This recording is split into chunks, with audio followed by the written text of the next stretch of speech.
the 60s, and this has a 60s theme. Last seen signals. I fight for what is not left. I fight for what went long ago. The smiling faces, flowers, long hair, and bell-bottoms of you.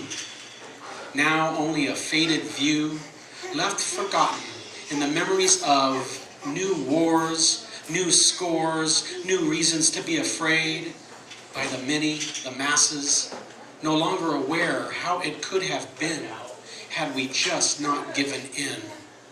To the many-numbered royalties, the commercialism cash cow, the callous concern of corporate bottom lining, until we're all scared for our jobs.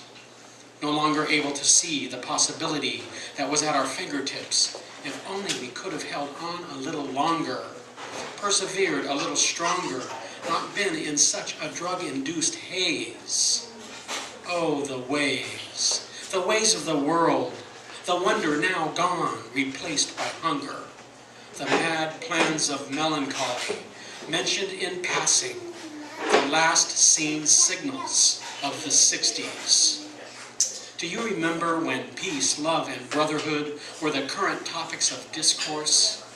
Do you remember when government regulation was strong enough that air pollution standards created cleaner air, and the big banks in Wall Street operated with public scrutiny?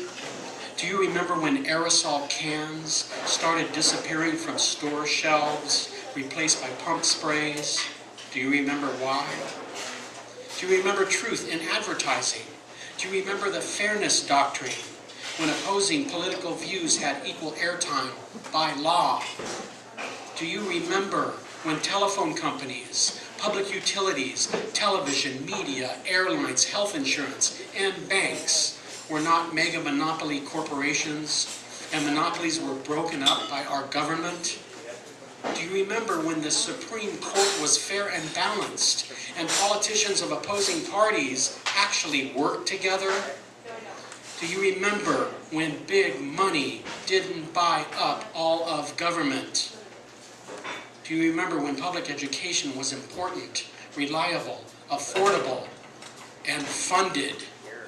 Do you remember when teachers, firemen, and police officers were important jobs with public support for fair wages and benefits? Do you remember when the average American family could afford a house, a car, and a college education for their children? Do you remember make love, not war? The 60s was a paradigm shift, at least a brief moment of truth, a glimpse of the golden age, the future that could be if peace, love, and brotherhood really reigned in the world. In the 60s, we saw the evolution of the human spirit was possible. We saw that living in harmony with our fellow man and Mother Nature was doable. But when you look around now, it appears like we have forgotten all of that. I fight for what is not left. I fight for what went long ago. The smiling faces, flowers, long hair, and bell-bottoms of you.